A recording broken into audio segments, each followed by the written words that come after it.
Sehari setelah sertijab di kantor Wali Kota Jayapura pada Senin 3 Maret 2025, di hari kerja pertama Wali Kota Jayapura Abisai Rolo beserta Wakil Wali Kota Jayapura Rustan Saru melakukan kunjungan kerja ke Pasar Sentral Otonom dan juga Pasar Induk Yotefa pada Selasa 4 Maret 2025. Saat melakukan kunjungan ke Pasar Otonom, Wali Kota Jayapura beserta Wakil Wali Kota Jayapura langsung bertemu dengan para penjual pasar dan mendengarkan aspirasi mereka dan memberikan solusi. Salah satunya tentang perubahan penutupan portal akses ke Pasar Yotefa yang mulai hari ini, Selasa 4 Maret 2025 akan dibuka mulai dari jam 3.00 pagi hingga jam 10 malam, kemudian ditutup. Melihat adanya Pasar Cikombong yang adalah pasar malam hingga dibatasi dengan jam 10 malam, kemudian portal ditutup kembali. Selain itu, adanya akses saluran air bersih di Pasar Otonom yang akan disiapkan oleh PDAM Kota Jayapura setelah mendengar keluhan dari para pedagang pasar yang sulit mendapatkan air bersih di kamar mandi atau WC yang tersedia di Pasar Otonom dan juga biaya kamar mandi yang harus dibayar sehingga Wali Kota dan Wakil Wali Kota menghapus pengambilan biaya penggunaan kamar mandi atau WC di Pasar Otonom.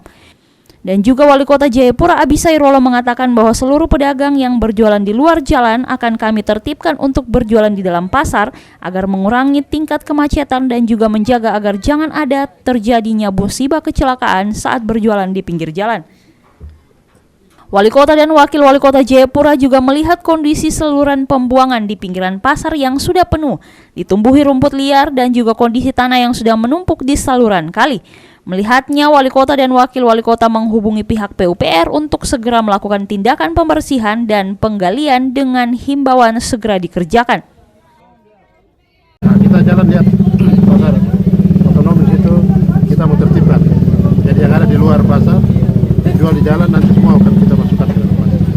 Kemudian berkaitan dengan waktu jamnya, jam yang diminta nanti dibuka jam 2:30 pagi sampai tutup jam 10 malam. Normalkan kembali supaya semua pedagang kita masukkan ke dalam. Dan setelah itu kita lihat saluran air yang semua yang sementara lagi sudah tumbuh rumput, sudah mati itu, kita sudah minta kepada PU dengan balai untuk segera dikerjakan ini semua, termasuk Pasar Yotefa yang Pasar Yotefa itu pasar, kali itu kan pasar otonom, ini Pasar Yotefa kita kerjakan. Terminalnya yang sudah tumbuh rumput apa itu, jadi kita akan rapikan untuk ditimbun lagi supaya normal kembali daerah pasar-pasar. Karena pasar itu kan pusat dari seluruh masyarakat mencari 1-2 rupiah di pasar. Jadi harus kita siapkan pasar yang lebih baik.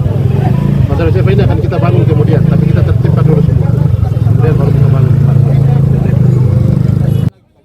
Setelah itu rombongan bergeser ke Pasar Yotefa. Di Pasar Yotefa salah satu hal yang ingin dilakukan yakni pembangunan terminal jalur Koya dan Arso serta Sarmi yang kondisinya di mata seorang Abisai Rolo sudah harus diperbaharui. Kemudian saluran-saluran air yang sering tersumbat yang mengakibatkan air naik ke dalam pasar dan mengakibatkan banjir yang harus segera digali. Selain itu, Wali Kota dan Wakil Wali Kota juga membeli beberapa hasil bumi yang dijual oleh pedagang di Pasar Yotefa. Jadi kan sekarang ada persoalan di APBD kita karena adanya kebutuhan negara sehingga kita harus itu optimalkan PAD. Salah satunya adalah distribusi kios bagi pedagang dan distribusi parkir kendaraan bermotor dan roda dampak. Ini yang tadi persoalannya karena di pasar tidak dipungut. Nah, maka solusinya adalah harus dibuatkan area tempat parkir.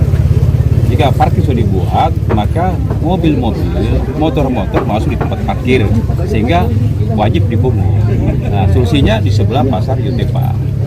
Nah, yang kedua di Yotefa lama ini nanti Wali disampaikan bahwa akan diperbaiki terminalnya sehingga nanti mobil dari Sarmi, mobil dari Koya, dari Terong masuk di terminal dan wajib distribusi parkir di situ. Jadi bukan distribusi parkir, menambah PD kita. Dari Jayapura, Papua, Sanggra Mori Korowa, Jaya TV mengabarkan.